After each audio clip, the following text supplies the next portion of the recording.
Hello and welcome to I Can't Believe This Got Greenlit, a show where we discuss movies from our childhood, our nostalgia from watching them as kids, how they got made, and our experiences rewatching them as adults. I'm one of your hosts, Nick Warner, and sitting across from me, as always, the wonderful Matthew Pelton. Hi! That was so aggressive. Hello. Hello. How are you How's doing? It going? So today, we are talking about a lovely film.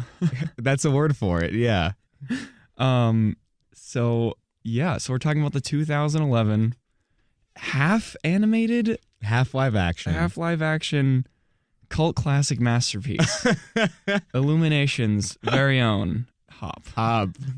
Now, as you know, the show works where every week me and Nick rotate which movie is picked. Correct. So you were first week, you were Shark Boy Lava Girl. Yes. And then, unfortunately, I was second week, which was The Boy Who Cried Werewolf. Yeah. Now, we have some bad news for those who did listen to that episode, because that was a lot of fun. But unfortunately, we did kind of mess up the recording of episode 2. Mm-hmm. So The Boy Who Cried Werewolf is just forever lost now. It's the lost episode. It's the famous lost episode. Yeah. It'll go down in history as hopefully the one and only lost episode. Right. So because of that, Nick felt bad. He's like, hey, you can pick the movie again. Mm-hmm. I was like, thank you, sir. It was very kind. So I chose Hop. Yeah, because we were supposed to have a guest this week. Yeah. But now it's next week. Hopefully, fingers crossed. Well, we'll see. We'll see. But yeah, so Hop. So this is an Illumination film, which for some reason I didn't put 2 and 2 together that it was Illumination. This is the company that did Minions. Yeah, because it's like early Illumination. All that stuff. I think it's am I mistaken to say it's the second Illumination film? Yeah, I think After it's right. Despicable Me? Despicable Me was first, and this was second. Which is so wild. Because like all of the promotion for this film was done with the Minions. I don't know if you saw any of that. Yeah, all the commercials, they were just like coming in with the Despicable Me was already such a big hit at that point. Right. Even like when the movie first starts and you have like the studio logos, the Illumination's already the Minions. Which to me, like, that doesn't make sense, right? Because like I feel like it's movie. like a recent thing of like, oh, they're promoting them with the Minions, but now... That is true, because if it's only their second movie, there's a 2-year difference? Yeah, that's like if every single like Disney movie used like the 7 Dwarfs to promote it.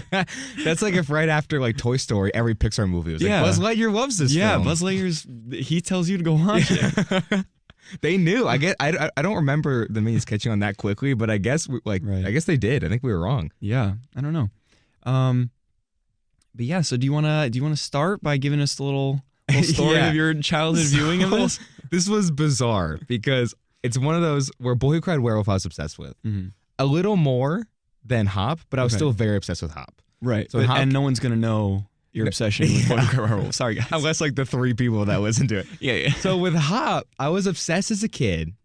And I knew, because I'd grown up with like music with my dad. Like my dad showed us good music. It wasn't just like, whatever was popular at the time. So we grew up with like U2, the Beatles. Right. And I was very into music. And at that point, it was no movies yet. Mm.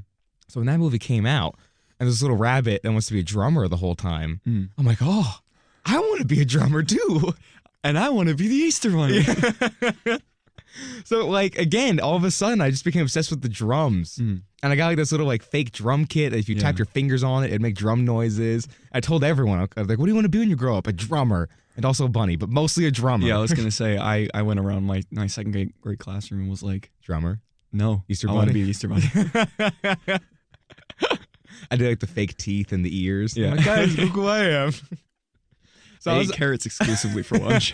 Sorry, go ahead. So I was obsessed. And then I have a weird memory, and I tried to call my stepfather, and he didn't pick up, unfortunately.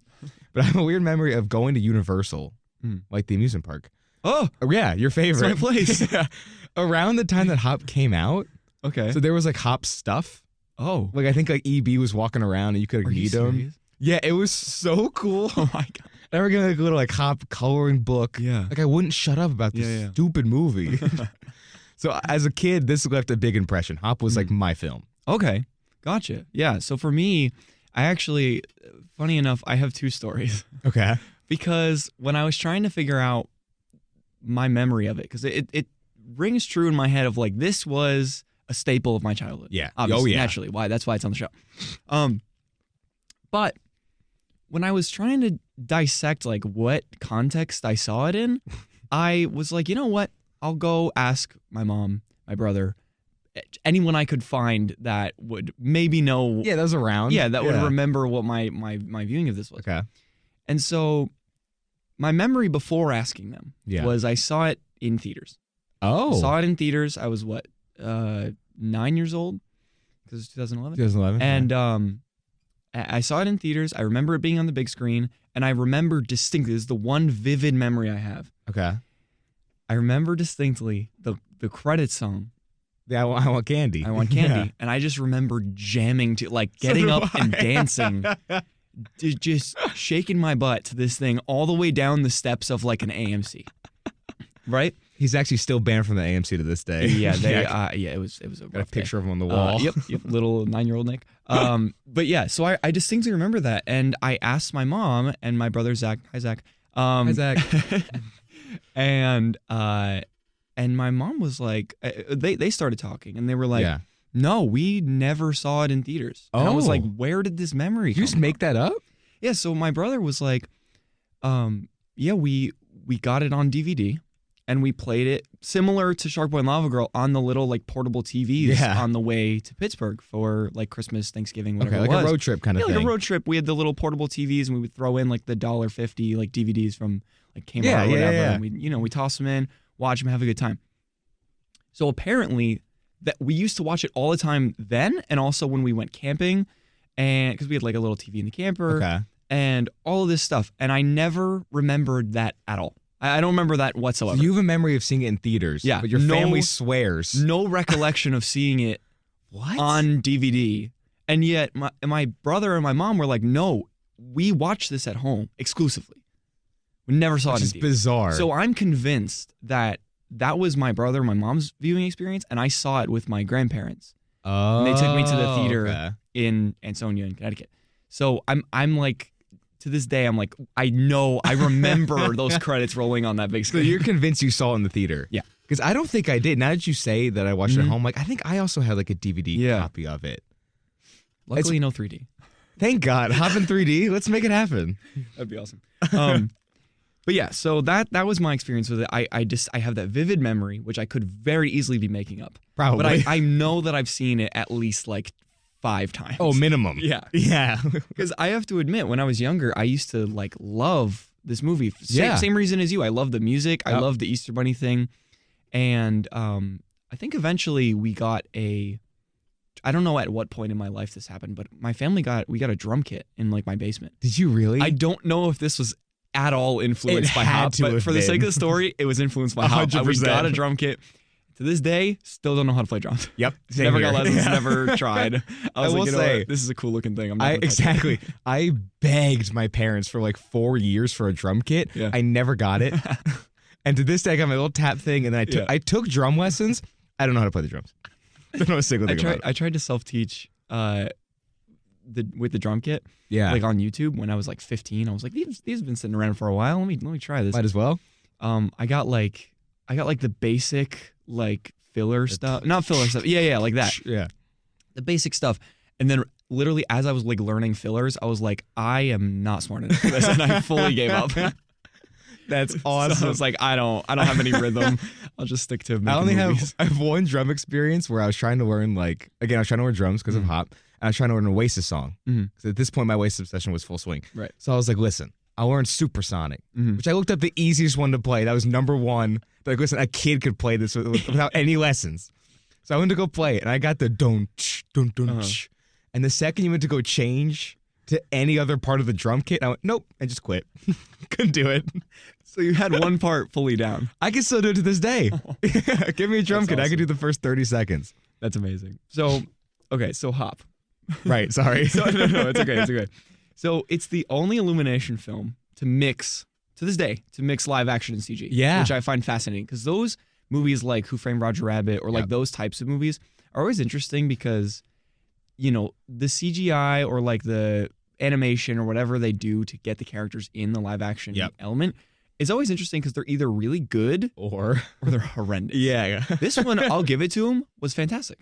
I thought it was pretty seamless. I think for the CGI. It was interesting because I think with all the CG in the real world, it still holds up surprisingly. Yeah. But then when we'll get into the plot later. Yeah. But when the main guy goes into the CG world, kind of loses it. Yeah. I think I was more referring to when EB is in. Yeah, it looks the pretty real good. world. I thought it looks pretty good. Because you have stuff like the Smurfs Right. and like Sonic are both kind of Yeah. two good examples. Sonic looks pretty good, but Smurfs is a little rough. Well, Sonic after the after they fixed backlash. it. Yeah.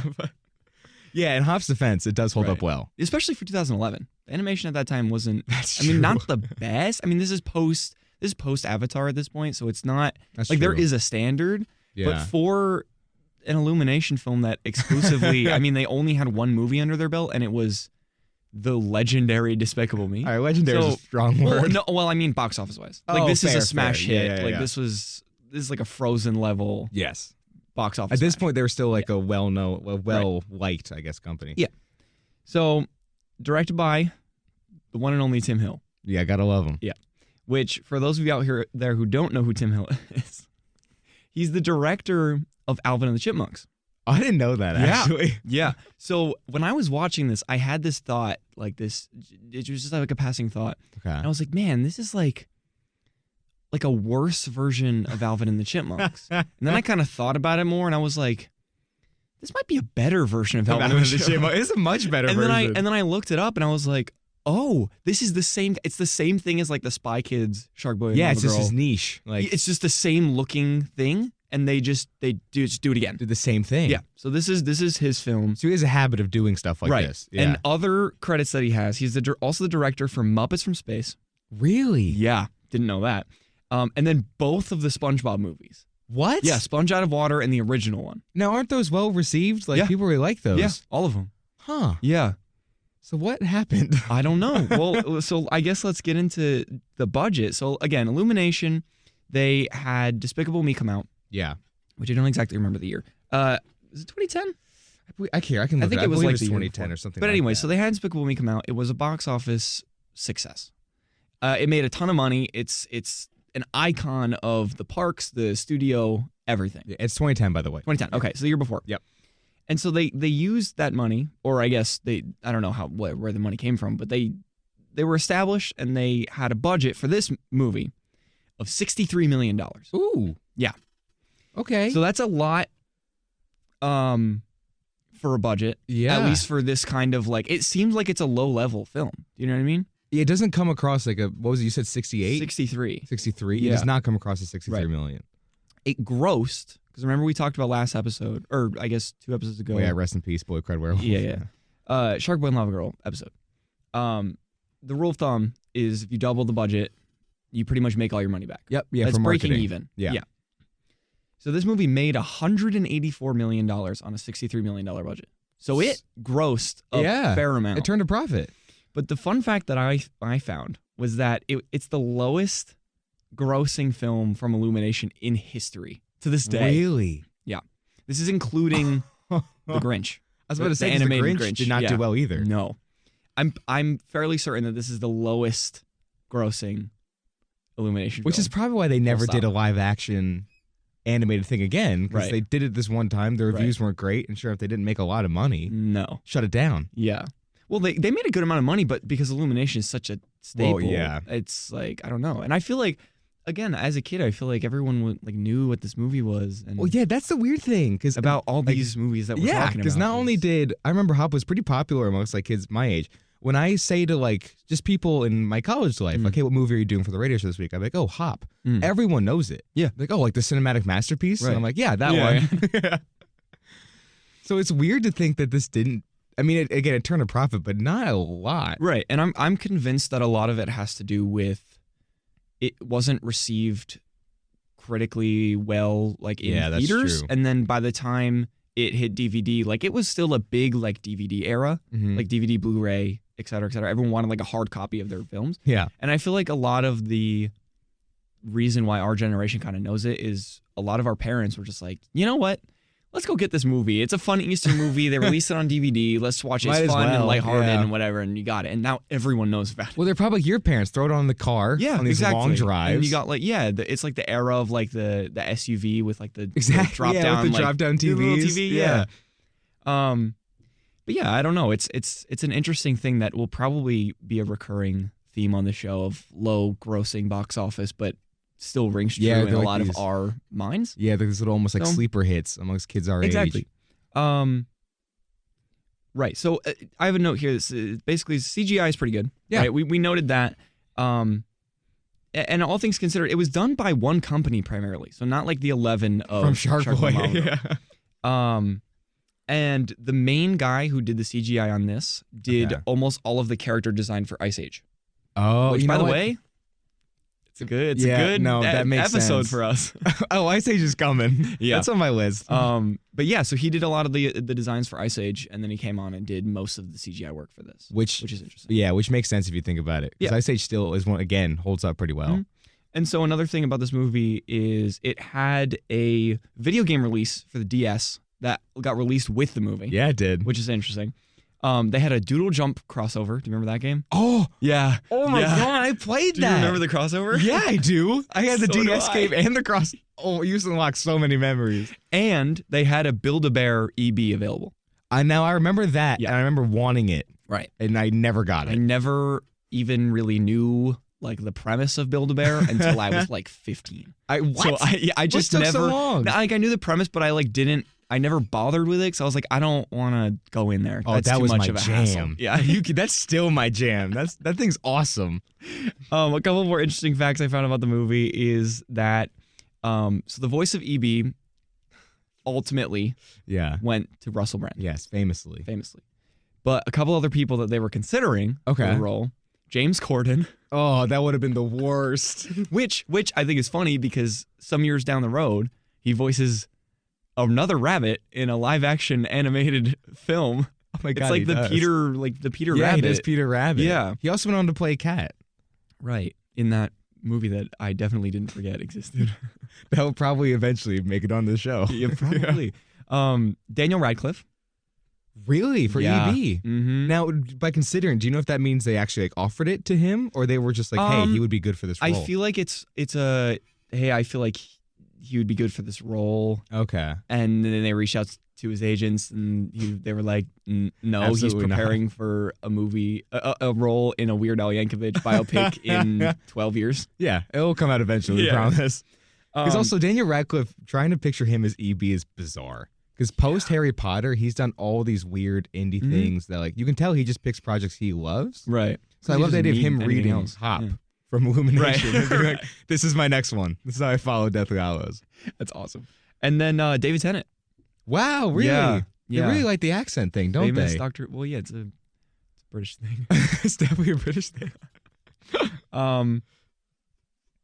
Yeah, and then upwards of 92 different product placements throughout the movie exist. Some of them are very noticeable. Very noticeable, including the likes of Holiday Inn, Krispy Kreme, Hallmark, Build-A-Bear, Burger King. The list goes on and on and on and on It's and on and on crazy. and on and on. And you feel it when you watch it. Yeah. Yeah. So those are a couple fun facts. I guess we can jump into the plot. This bizarre and strange, crazy plot. Although I will say it's more straightforward than the other two movies we've watched, in my opinion. I guess that is true. Only the other two are also bizarre. They are bizarre. I mean, all of them are bizarre, but as far as bizarreness goes, I feel like this one's pretty much like he wants to be a drummer. He goes to the real world. This guy's like a deadbeat, and he needs something. They find each other, and they give each other what they need. All is well. That's true. I will say, like, in watching this now, you know, it's an hour and a half movie. It took me 3.5 hours to get through. But the premise, I think, is actually really strong.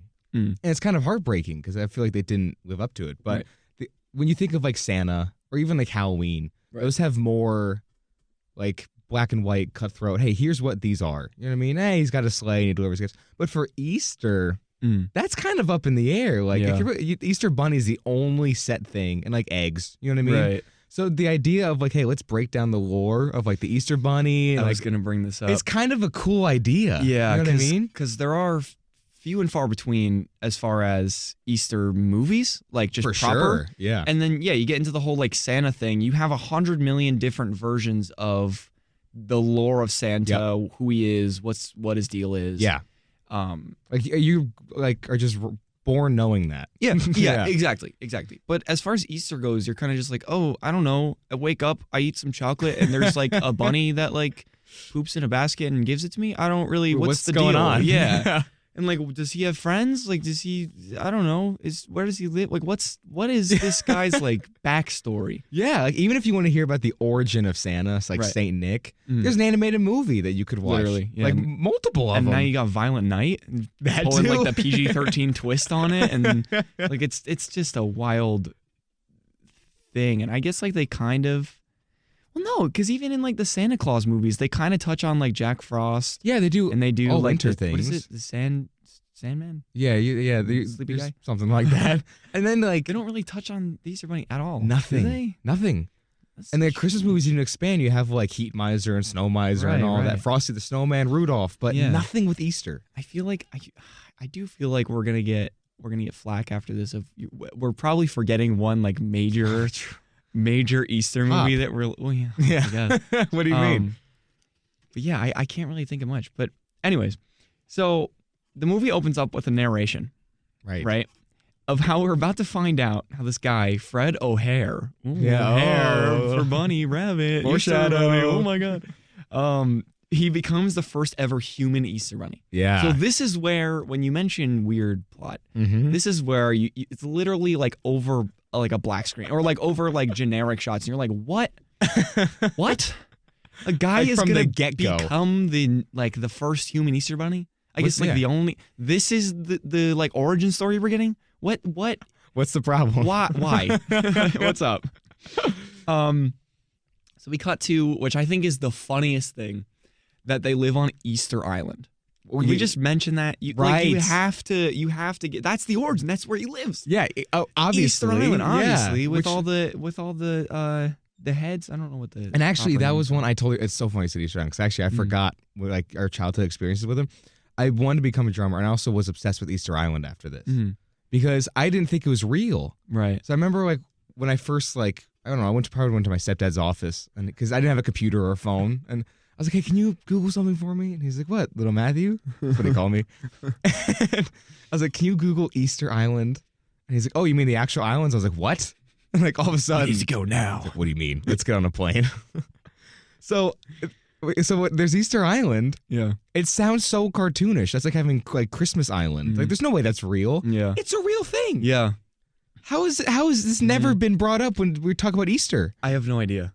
I also don't know why, like, the real, like, what the origin of Easter Island, like, why is it called Easter I Island? don't know why. No one. I think it's a mystery why the statues are there. Yeah. I think it's just been lost in time. Yeah.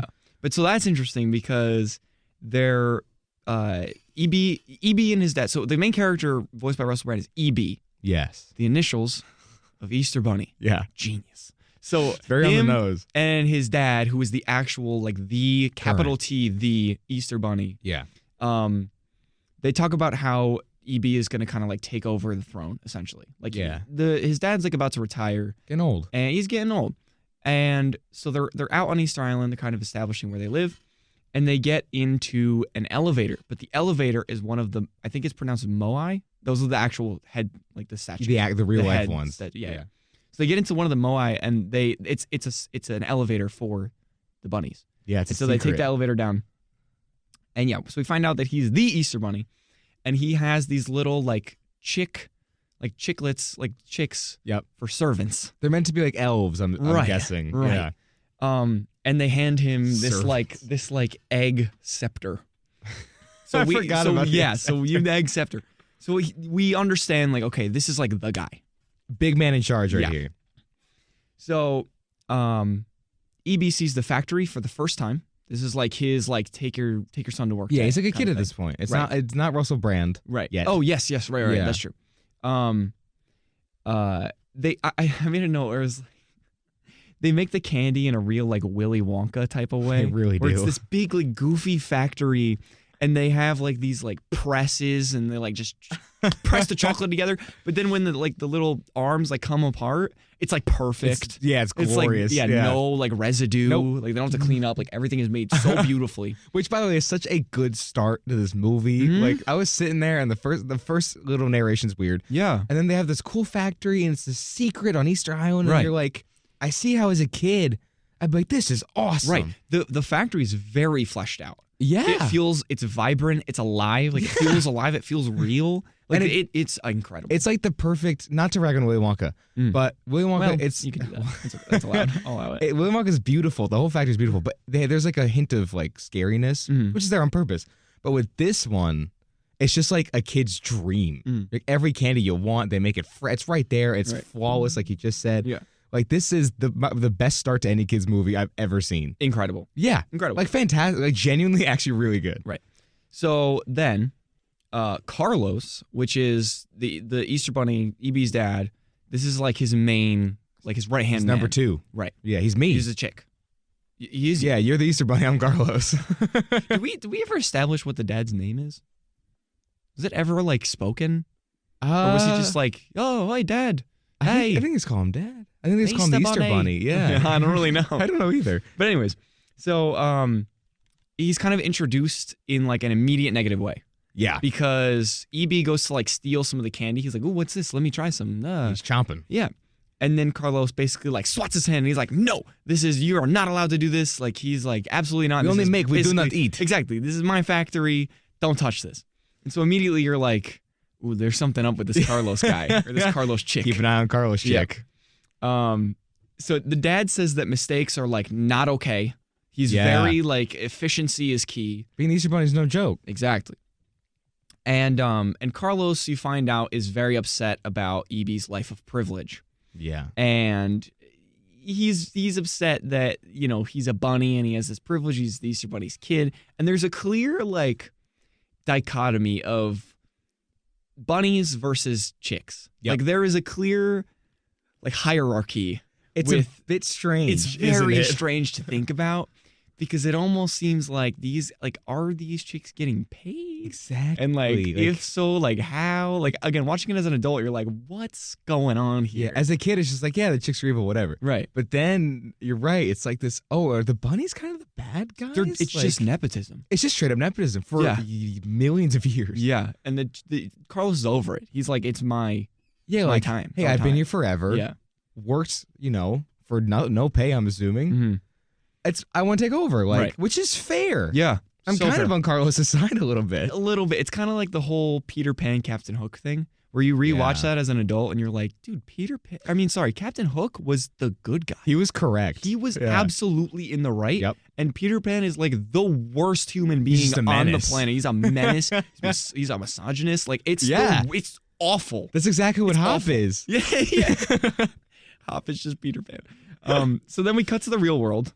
Yeah, boom, we're in Hollywood. We're in Hollywood, baby. This is the lights, it's the action, it's the where we want to be. It's David Hasselhoff, baby. It's David Hasselhoff. It's all of the above. So, we kind of see the chick and bunny dynamic kind of explored further because we cut to this house and it's this little kid and he wakes up on Easter morning. Yeah. It's not really established as Easter morning, but we kind of figure it out.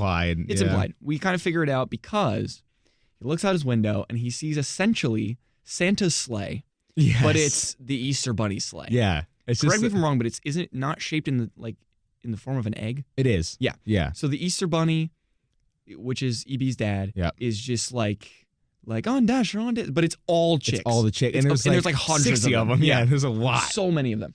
But so they're like flying and it's like magic dust and they're like kind of floating down. Yeah. And they land and they leave the little, he scurries around, hides the eggs, and he puts a little basket out. Yeah. Right? Now, this is where, by the way, watching it now, this is where I was like, uh-oh. Because again, that beginning is so good, excluding the narration. Right. And you get to this, and again, the idea of doing Easter is so cool. It's never been done that we know of. Yeah. Now it's like you could really get creative with it. Right. And I was like, oh, it's just literally a copy and paste of Santa. You have the sleigh, the animals riding the sleigh. They're they're literally elves and reindeer at the same time. Like they could even get a different animal in here. Like they were like, what's Easter other than this is going back to the whole origin story. Like, what is Easter other than eggs, chocolate, bunnies, and chicks? Exactly. Nothing. So they have to reuse them for the reindeer and the elf slaves. It's just like the elf slaves. It's so obvious in the first 7 minutes that they already ran out of ideas. Yeah. The Easter Island thing, they're like, this is the best we got. They're like, well, how do they get to the homes? Like, uh-oh. Yeah, I was going to say, I bet they came up with that opening couple minutes. That's how they pitched this movie. Yep. Was that opening? And then they put all of their $63 million budget into that. And then after that, they were like, what do we do now? What about Santa? Like, have you ever, okay, genuine question. Have you ever woken up on Easter morning and even realized it was Easter? I think maybe once, because my parents were like essentially like, you gotta go to bed, wink, wink. The Easter Bunny's coming tomorrow, wink, wink. Which was really cool because it was like a nice childhood that I had where it was like, hey, something really fun's gonna happen tomorrow. That's true. And they're, hyping it up. But other than that, it was never like an Easter Eve or like, there was never anything of like, anything more than like waking up and being like, oh, cool, an Easter basket. That's it. Let's go to church. See, my morning was I'd wake up and be like, okay, it's Thursday. And then I'd come downstairs. Is that what you thought as a kid? Yeah. Oh, today's Thursday. I guess it's Thursday. You were just like depressed. Another as a young Thursday child. for me. Yeah. So, putting on like your slacks and button down and going to work. getting with, like your briefcase. black coffee. Yeah. Just a Thursday. Getting your dry cereal or like oatmeal. No milk. Special K. Yeah. 8 years old. Yeah. My brother's having Fruit Loops. Like, yeah, middle school. So anyway, I'm like, Thursday. So I'd go down, and then there would be like an Easter basket. I'm like, oh yeah, it's Easter. Thanks. Mm-hmm. That's it. That's the only Easter celebration. Easter Bunny. Yeah, thanks, dog. Appreciate I'll eat a chocolate version of you. Which is kind of weird if you think about it. Santa never comes down the chimney and leaves like a cookie version of himself. To be fair, I've had a chocolate Santa. Okay, well, never mind. My point has been immediately. That's right. Anyways, so we cut to. Well, okay, so the kid goes down outside and he sees the chocolate and he like looks at this golden wrapped bunny. Yeah. Now, they don't realize that he was like spying. Right. Yeah. Yeah. So they leave. Yeah. And he comes down and he's like, "Oh my gosh, this is proof." I believe in magic. I believe in the Easter Bunny. Yeah. Boom. Black screen. Title card. Cut to 20 years later. Yeah. This is where it gets worse. Yeah. So Fred, we find out that the kid in the last scene, his name's Fred. So that's Fred O'Hare. Mm-hmm. Main character. He's a burnout. Essentially has an intervention for him at his family dinner. This is like literally the first scene out of the 20 years later card. It is. Now, it's also kind of implied that once a week, his family get together and they go over everything that's going on in their lives. Mm-hmm. No matter where they are in life. Mm-hmm. Like, hey, every Thursday, another Thursday for me. Right. Every Thursday they get together and they know, what's his name? Fred. They're like, Fred, deadbeat over there. Let's pick on him for a second. Fred, what have you been doing? Oh, nothing. Shocker. Yeah. And all the other siblings are like, well, and like adjusting their tie. I've been doing this. Oh, dude, how do you have something new every week? His sister is Kaylee Kuko. Yeah. Who's in The Big Bang Theory, which I didn't know she was even in this. Isn't that's how she got her start? Yeah. I don't know if that's true. What? Isn't that crazy? When she came on screen, I was like, no way. And the dad is also kind of a relatively big actor. I did notice that. I couldn't figure out who it was. He's a number of, there's a couple actors out there, and you'll know exactly what I mean when I say this, where you know them, but for the life of you don't know why. Yeah. They're just in everything. They're in literally everything. The dad in every Hop is supporting that. dad. Yep. It's yeah. I think he literally plays the dad in Chuck, I believe. Or one with Zachary Levi? Yeah. Oh, I think he's in that, but dang. He's just, I was like, oh, I know him. That's Mr. Hop. Yeah. Yeah. So it's basically implied that it's Fred, his like biological sister, and then they have an adopted like younger, young sister, like probably 7 or 8. He's like starring in a 10, play whatever. or something. Yeah. Yeah. She's also killing it. So and then it's also implied that the parents adopted the little girl because Fred is such a failure. Yeah. Like they were like, we adopted this girl because you stink and we hate you. Pretty much. And she is like this incredible, this actress, and like she's doing all these great things. Very smart. Right. You know? And Fred is like, what, 26? I would say, because it was 20 years later, and then plus whatever age he was. Exactly. And he like doesn't, he's like not doing anything in Hollywood. Nothing. Lives with his parents, I believe. He's 27 years old and lives with his parents. Yep. So, all right, cut to back to Easter Island. E.B. is about to be crowned the Easter Bunny in front of thousands. Yeah. Right? And instead of like preparing, he is just going at it on the drums. He's going ham. And oh my God, it's incredible. Like this is the first scene. And again, this is like a vivid memory I have, other than the dancing to the credits part, in the theater, of me watching this and being like, this is incredible. This is rad. I love it. Yeah. It brought me so much life. And there's kind of a parallel between Fred and E.B. Because E.B. kind of says like how he's not what his dad wants him to be, and he's not perfect, and he kind of stresses that. Yeah. And it's like this weird like parallel. I think they're trying to, they like, go cut hand in between- hand. right? You know. So they're essentially the same, just in their own universes. Yes. So EB doesn't want to be the Easter Bunny. Instead, he wants to essentially travel the world and play drums. But I'm laughing because the globe that he points to is egg-shaped. As an egg. And it's just so... It's one of those things where they just can't escape They the can't like help themselves. egg-shaped things. Now, I will say again, I know I've said this before, but this is like my biggest takeaway with almost every scene of this movie is that he's playing drums. And he's like, I want to go to Hollywood and play drums. Yeah. And I'm like, listen, you had the chance to make an Easter movie. This is what we're getting? Yeah. What happened? Why is it this? Why is it this story? Yeah. I'll say this. When I was watching it, I thought that I was gonna not enjoy it. Okay. And then I finished it and I was like, that actually was pretty good. Oh. And then now that we're talking about it, I think I'm going back to my original thing because it like really doesn't, I don't know why. It's so cute and I love it, but it's also like objectively, in my opinion, it kind of stinks. It's not great. It's not good. So anyways, his dad says, he kind of argues back and he's like, listen, as an Easter Bunny, you can travel the world. Mm-hmm. You can travel the world in one night. Yeah. Santa and then style. EB hits him back with, but not China. And we cut to this like random insert of the Easter Bunny like getting like kicked out of this like home in China. And it's like the most questionable stereotype. It's so bad. It's so not cool. And as soon as I immediately wrote it down because I was like, no way. No. 2011 Illumination. What did you do? Because this happened, by the way, when I was watching the movie and this scene came on, I had my door open. Yeah. And the second it was in, I'm like, oh, no. And I closed and locked my door.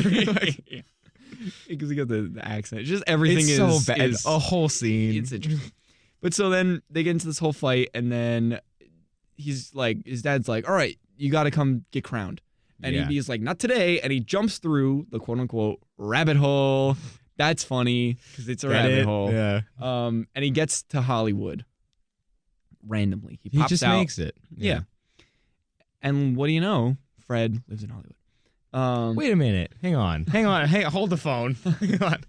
He goes through the rabbit hole and gets to Hollywood. Remember, he appears out of a hole at the Hollywood sign. Yeah. So it's kind of implied, like, hey, they can teleport anywhere because they're Easter bunnies. Then why the sleigh? Yeah. Wait a minute. How do they get around the world? Which one is it? Now that you mentioned that, I have no idea. This movie's insane. So Fred gets an interview from his sister at this video game place. Yeah. And he says that he promises his sister that he's going to get his act together in 2 weeks' time. In time for Easter. In time for Easter. Yeah, that's the deadline. Big family event. So he's going to get his act together. Big family. We all celebrate it. So she gives him the keys to her boss's house because he has nowhere to stay because he lives in his car, which, what we had said earlier, I forgot he lives in his car. Yeah, he's not in the family yeah, home. that's true. He does live in his car. I'm sorry. Which I'm now curious how long he's lived in his car for. The last 20 years. Yeah, since he was 6, they were just like, you don't have a job? You're Bye. out. And yeah, and then we just keep cutting back to kind of the life of EB and the life of Fred, right, like leading up to when they meet. They meet, yeah. Right. So EB tries to get into the Playboy Mansion, which I forgot about that. Incredible. Yeah.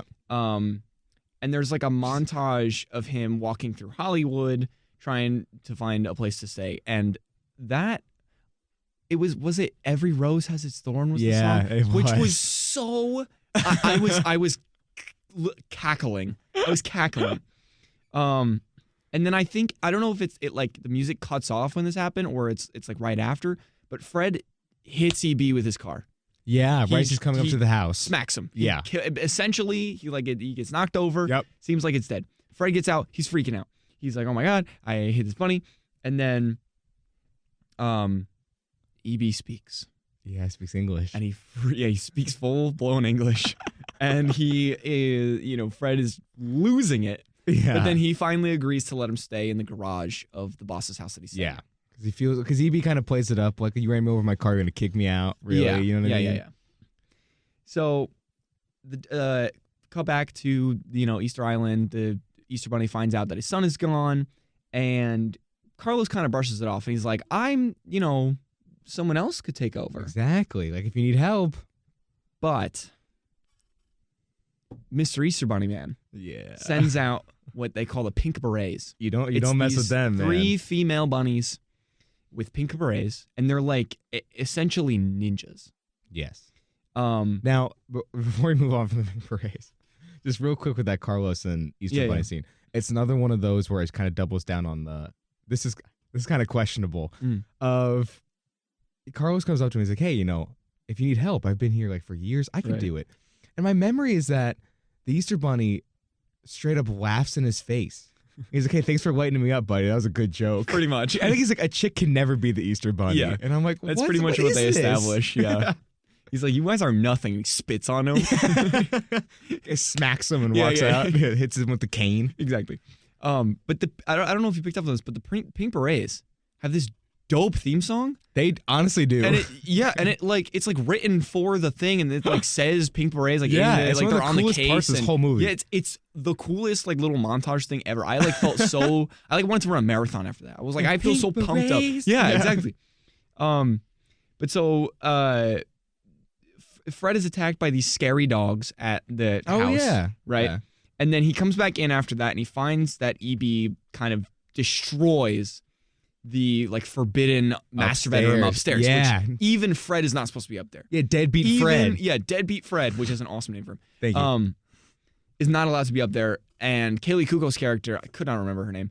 But the sister is also not allowed to be up there. Like no one is allowed up there. Yeah, especially Deadbeat Fred. Right. Put that on a t-shirt. Yeah. And EBS destroyed it. It wrecked it. It's ruined. Like he leaves like the tub on and it's overfilling with bubbles. There's Doritos everywhere. Right. And he's playing Rock Band drums. Right. Which is awesome. Which is amazing. And so Fred is, and honestly, rightfully so, scoops him up. He's like, you're going to the wild, back to where you're. Which is what I would do. Yeah. Yeah. Totally acceptable. But then out of desperation, because the Pink Berets are after him, EB pleads with him and essentially is like, dude, I am the Easter Bunny. Yeah. Please don't leave me because I can change your life. And then it sparks the thing in Fred's brain. Memory. That has carried him for the past 20 years. Deadbeat Fred. Deadbeat Fred has believed one thing, that the Easter Bunny is real. And no one has believed him. Nope. And I wonder if that's why he doesn't have a job. Because he's like, the Easter Bunny's real. And they're like, you're fired. Get out. Yeah, get out. What are you talking about? I saw him, man. But so then he kind of takes him back and he brings him to his interview. He's like, listen, I got an interview. You got to stick with me. You're staying in the car. But the Pink Berets are there for EB. Uh-oh. Not good. Pink Berets. Pink Berets. So EB wreaks havoc, and then he winds up playing drums with this old like group of blind men who are a band. Yes. And I guess their drummer didn't show up for whatever reason, or he left or something. So EB takes over. And they kind of call him out. They're like, listen, we know that you're a bunny. And he's like, how? And they're like, don't worry about it. Like, I think they it's never implied really, they're not blind? Like, I guess don't know. so, but also like it's very heavily implied that they are blind. Yes. Because they have no reaction when he comes in and just starts going. Nothing. But I don't know. But so they suggest that he goes to try out for this thing called Hoff-Nose Talent. Yes. Which is David Hasselhoff. Which, from my understanding of it, it's still not fully explained, but you kind of get the gist. Right. It's basically like American Idol. Yeah. But there's only one judge, and it's David Hasselhoff. Exactly. Which I don't know how that hasn't been made in real life yet. Right. It's incredible. So Carlos, back on Easter Island, keeps pushing to be the Easter Bunny, and he keeps getting brushed off. Which, again, I feel bad for him. And then we come back, and you have Fred's sister, Kaylee Kuko. She comes over, and basically Deadbeat Fred kind of has to cover up for EB. Yeah, and his house is just a mess. Yeah. And so he does it, and there's like this whole scene with it. It doesn't really matter. Nothing's really implied there other than like, oh, like nothing happens there. No. Like nothing pushes us. That's where if you're like, now that we're going over the plot, if you're sitting here listening to this thinking like, hey, this is starting to sound a bit redundant. Right. It is. It really does. Like, it just keep cutting back, and it's the same scenes over and over. Yeah. But so Fred takes EB to the Hoff-Nose Talent auditions, and Hasselhoff, loves with a capital L, EB. He's like willing to give his life to this bunny. And so after the audition, obviously goes well. The Pink Berets pretty much are they're very close to finding EB, and he kind of tells Fred the truth that he ran away from home. Yeah, he's not really. He's about to be one, but he's not actually the Easter Bunny. Yeah, he's not actually the Easter Bunny, but whatever. So he finds out. Complicated, this movie. Yeah, and so then they go to Fred's sister's play. Right. And so EB thinks that the Pink Berets are there for him.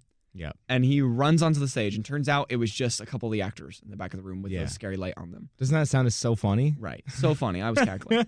And so he runs on stage, and Fred also runs on stage. He's like, no, like this I gotta say. He interrupts the whole play. Oh no. And he puts EB on his hand, and he pretends like it's ventriloquism. Yeah, that's the way that they explain the bunny speaking. They break into song and dance. Yeah. You don't do that in real life? Maybe like 5 or 6 times, but not like consistently. A week. Yeah. And they break into song and dance, and they play I Want Candy. Yes. They sing it, they dance, they do all that thing. And it's a smash hit immediately. Everyone forgets that they interrupted this play. They don't care at all. It's a standing ovation. They love it. Which, by the way, so the dad is very upset. He's like, listen, you interrupted my kid's performance. Super disappointed. Yeah. But it's only the dad that's upset. Right. Which is insane because everybody in that audience would be the younger parents. sister hates him. Well, that too. But other than that, if I was a parent, I was at my kid's play, and some dude runs on stage and starts singing "I Want Candy," I'd be like, what is going on? Yeah. I'm like, yeah, I do want candy. How do you know? Yeah. But yeah, so Fred says that basically he can be the new Easter Bunny because he's like, I need to do something. I need something. And EB says no.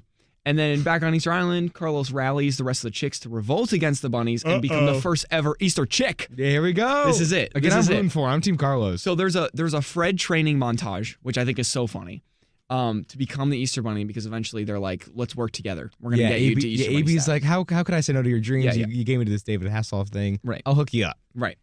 And intercut with Carlos training to destroy everyone as well. Yes. So it's this big montage. And then the Pink Berets show up at the house. They put Fred to sleep. They knock him out with like the blow darts or whatever. And almost kill him. Right. And EB goes into the limo,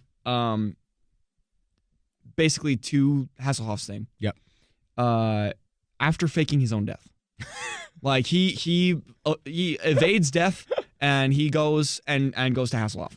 This movie's insane. Right. So they bring Fred to Easter Island, accusing him of murdering EB. Yeah, they're gonna kill him. That's it. Like you murdered the Easter Bunny. And Carlos captures all of the bunnies immediatly. Yep. Like it takes no time. Revolution takes 2 seconds. Yeah, he won. Takes 2 seconds. And he freezes the Pink Berets with chocolate. Right. So the ninjas, the bodyguards, gone. He seizes the Easter Bunny and he takes his scepter. Yeah, Yep, it's getting bad. So EB basically he feels bad, and Hasselhoff, he has a conversation with David Hasselhoff. And Hasselhoff tells him to go save his friend. The turning point of the movie. He's like, listen, you gotta go. He's your boy. And now, am I wrong to say that Hasselhoff was also in the SpongeBob movie? I believe so, but I haven't seen it in a long time. That would be insane. I'm pretty sure that it was Hasselhoff. That would be insane because it was the same director, and it was the same essentially like he was just there to be David Hasselhoff for like 3 seconds and like give a word of inspiration, and then he's gone forever. Why is this kind of becoming like a new trope in movies? Yeah, David Hasselhoff. Right, but it's the same director. And hang on, he is. Yeah, and he's in the SpongeBob SquarePants movie. Right. So that's awesome that this director had such a close relationship with David Hasselhoff that he was like, can you come back and do the same exact thing? Without hesitation, sure. Yeah, but, and you're going to interact with characters that aren't there again? It's like the same exact, same exact dialogue. Thing. It's awesome. But yeah, so, and then Russell Brand in person, so he's the voice of EB, but then he talks to himself because he comes in as a cameo. Yeah, he makes a cameo. As a PA. Which I like that. He's the kind of guy, he's the kind of guy that I only remember in roles like this. Like I couldn't tell you if he like has led a movie ever. I don't know. I just know him because he's friends with Noel Gallagher. Oh, are you serious? Yeah, they're really good friends. Yeah.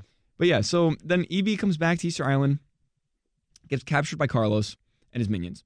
Not the actual minions, not the Illumination minions, minions. please. And They're too good for this eventually Fred, the Easter Bunny, and EB escape. So they kind of chew through. They're tied up with licorice. And then they kind of get out. Carlos turns into a bunny, kind of half bunny, because he grows the ears and he gets the teeth. Yeah, and he like gets the a little tail. Yep.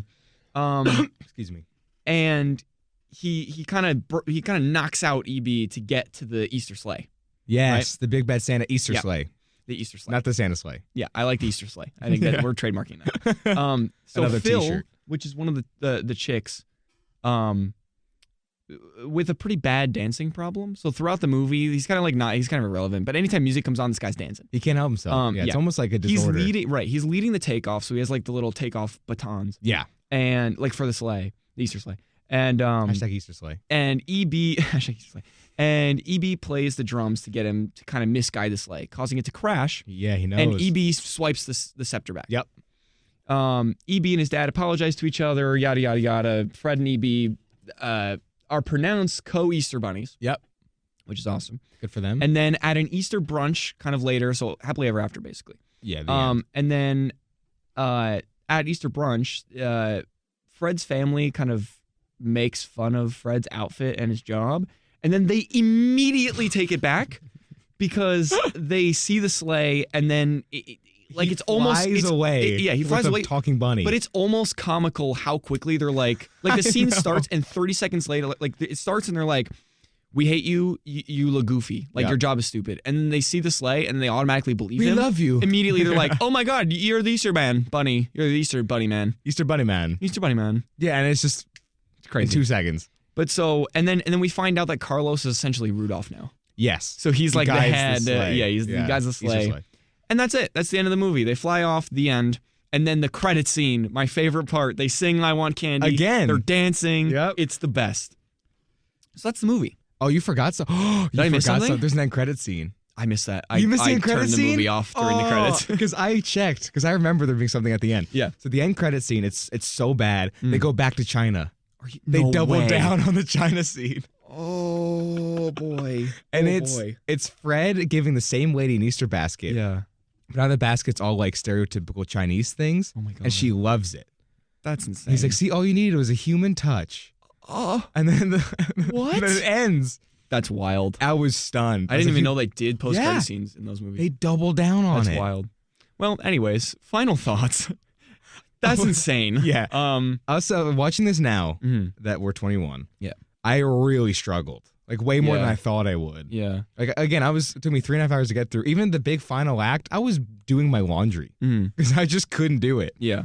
See, I really struggled with this movie. This is probably my worst watch of the three. For me, best watch of the three. Really? I loved it. Like, because I thought it was so fun, but then like talking about it from like an objective like filmmaking standpoint, it was like not great. No, it wasn't great at all. But like the actual like dissection of like watching the film beat by beat, I didn't mind it. I actually thought it was pretty cool. But no, I was very hurting. Yeah. Yeah. And then kind of like in taking notes, I was like, oh, this actually does stink. Yeah, like it is really a bad. big stinker. Like it's a smelly film. Yes. But so yeah, watching it back, it doesn't really hold up, but I don't know. So anyways, are you a Hop supporter? No, I wouldn't say so. I think it was just that viewing. No, let me ask you, would you ever watch it again? Probably not. Okay, good. Yeah. Yeah. Anyways, so thank you for tuning in. This has been I Can't Believe This Got Greenlit. Hey guys, it's Nick. It's Pelton. And we just wanted to say that the recording got cut off. So we're basically just here to say thank you for listening, as always. Tune in next week for Cat in the Hat. Oh, goody. Very, very excited about that episode. It's a banger. And yeah, as always, I've been Nick. I've been Pelton. And one final thought about Hop. I can't believe this got greenlit. All right, thank you all for tuning in. See you next week. Bye. Bye.